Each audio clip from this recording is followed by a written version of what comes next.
Ladies and gentlemen, allow me to begin this video by asking you guys a very simple question. What do you think is the worst thing Rigathi Gachagua can actually do to William Ruto? If, for example, William Ruto were to wake up today and incorporate Raila Odinga into his government, what is the worst thing Rigathi Gachagua can do? Because yesterday, Rigathi Gachagua actually warned William Ruto about Mount Kenya revolt should Raila Odinga join government. And for me, if you ask me that question, my answer would be simple. Maybe yours would be different. My answer is that there is nothing which Rigathi Gachagua can actually do to Ruto if Ruto were to agree to work with Raila Odinga for several reasons. Number one, in the last election, Raila Odinga garnered 1.4 million votes from the mountain. That's huge. If you add that 1.4 million votes, you add to the votes Raila Odinga got across the country, William Ruto would be safe with Raila Odinga. Number two, Rigathi Gachagua is clearly now not in William Ruto's political equation for 2032. I'm assuming he might be still in the equation for 2027. And therefore, William Ruto can decide to incorporate Raila Odinga as a strategy to discard Rigathi Gachagua. But that is not the basis of this analysis.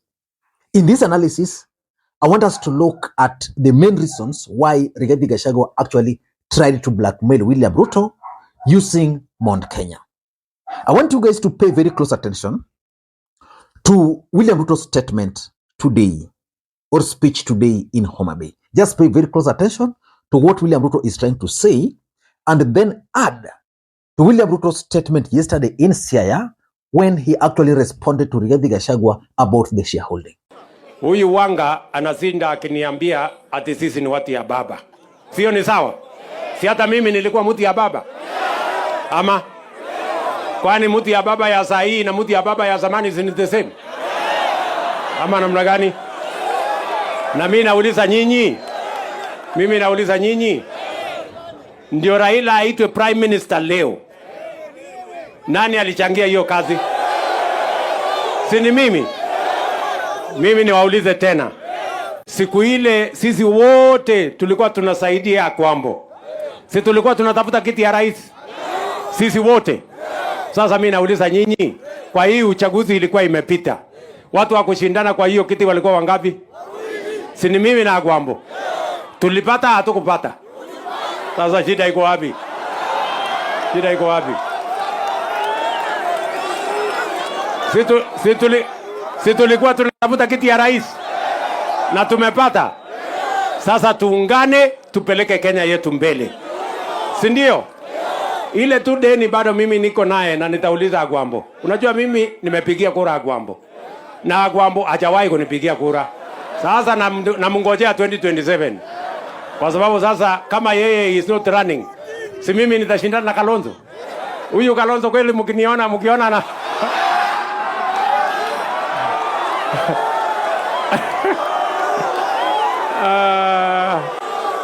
No, that's William Ruto. From that statement, it is clear that William Ruto is now focusing on his 2027 general election. And William Ruto now understands, based on what I'm gathering from that speech, that Raila Odinga might actually not be on the ballot. And that Raila Odinga might front Stephen Kalonzo Musyoka. And that explains why William Ruto's political interest has actually shifted from the mountain to Western Kenya. And it is high time someone like Rigathi Gachagua understands that. But why would Rigathi Gachagua blackmail William Ruto with Mount Kenya? The truth of the matter is this. If you ask me, William Ruto strategically managed to wrestle the control of the mountain from Uhuru Kenyatta. Rigathi Gachagua, Ndindi Nyoro, all those people were just part of the scheme. And therefore, you can't really attribute directly the votes William Ruto got from the mountain to, for example, say Moses Kuria or even Rigathi Gachagua. And I've always told you guys on this platform that if Ruto were to pick any other individual from Mount Kenya as his running mate, his schemes because he rigged elections, would have still fell in the right places. So before we get into all these details why Rigathi Gachagua is blackmailing Ruto using Mount Kenya, in case you're watching this channel for the first time, please take a second or two, click that subscribe button so that next time we produce a video like this, YouTube will automatically notify you. And to the subscribers, I want to continue thanking you guys for your continued support. Because without that support, this channel cannot be where it is. And without any further ado, ladies and gentlemen, allow me to dive in. But before you dive in also, I want to take this opportunity to thank the following people. You are seeing their names on the screens there for the coffee which they sent to me earlier today. I'm so grateful. And I'm glad that an individual from Southern Sudan is a subscriber here and he did something. I'm so happy for that. Ladies and gentlemen, you can also do the same using the numbers you are seeing on your screen there. Now, let us dive in. Why do you think Rigathi Gachagua is warning William Ruto of Mount Kenya revolt? Now, the first question I want to ask, is Rigathi Gachagua the Mount Kenya kingpin as we speak? You see? I don't think that's the case. But why would he talk of Mount Kenya revolt? Should Raila join government? Number one, in my view, I tend to think that the intention of Rigathi Gachagua is basically to express his disapproval of the bipartisan talks. Let me remind Rigathi Gachagua that the bipartisan talks which are happening in Bomas of Kenya and chaired by Kalonzo and Kimani Ichung'wah is not Raila Odinga, as is not William Ruto's project. Bipartisan project has the support of US government who placed William Ruto in power and the British government. Of course, the foreign powers. So that bipartisan talks is going to go on. And that bipartisan talks is actually going to achieve the objective of which it was formed to achieve. For example, as much as Raila Odinga is not going to join government, that bipartisan talks is going to create an office for Raila Odinga. And that office is what Ruto and Raila Odinga will use to work together. It's that simple. So Rigathi Gachagua should not confuse the bipartisan talks with some other village events. So that's number one. Number two, Rigathi Gachagua is also using the mountain to actually blackmail William Ruto because of the numbers. You know, if you are William Ruto, you would sit back and weigh the options. Mount Kenya and Raila. Who voted for me? Mount Kenya. So, Rigathi Gachagua will continue holding William Ruto hostage as long as he still believes that is the leader of Mount Kenya. The truth is, Rigathi Gachagua is being sidelined, is being sabotaged. Rigathi Gachagua is being isolated in UDA and in Kenya Kwanza as we speak. So he's now trying to cling to Mount Kenya. And that's why he's been appealing with Uhuru Kenyatta for talks. That's why Rigathi Gachagua is now trying to bring the members of parliament together from that region. The truth is, William Ruto knew what Rigathi Gachagua was going to do. And from the onset, he created checkmates. Rigathi Gachagua akileta shida, Ruto has Kimani Ichung'wah.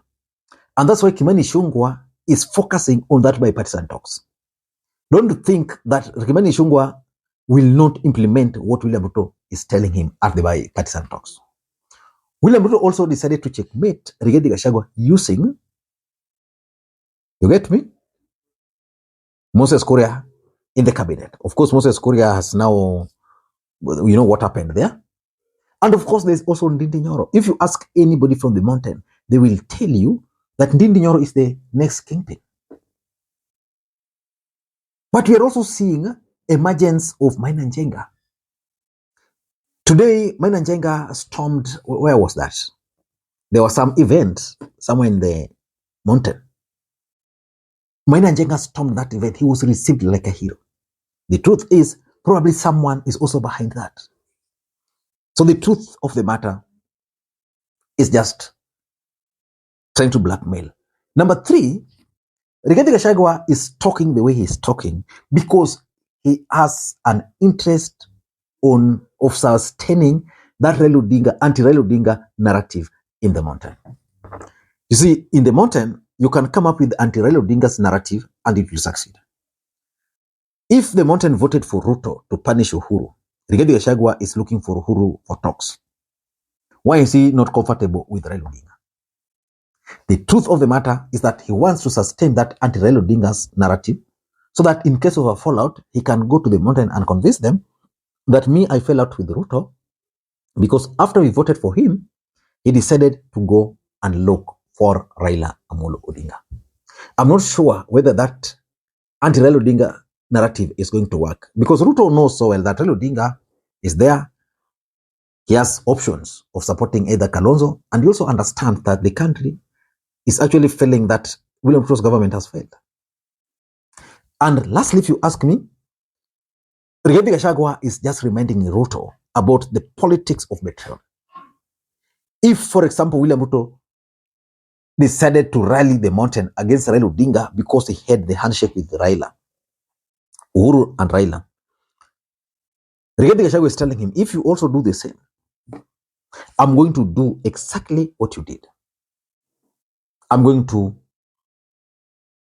engineer a rebellion because I'll consider you as a betrayer. And lastly, if you ask me, I think there is also the issue of Mount Kenya factor in 2027. Is Mount Kenya still going to determine who becomes the next president of the Republic of Kenya in 2027? The answer to that question is yes or no, depending on who the presidential candidates will be. That is the honest truth. For example, if Kalonzo Musyoka will be on the ballot and Raila not on the ballot, then a lot of factors are going to play out. I don't know what to think. That's my take. Until next time, this is Lee Makwiny. Bye-bye.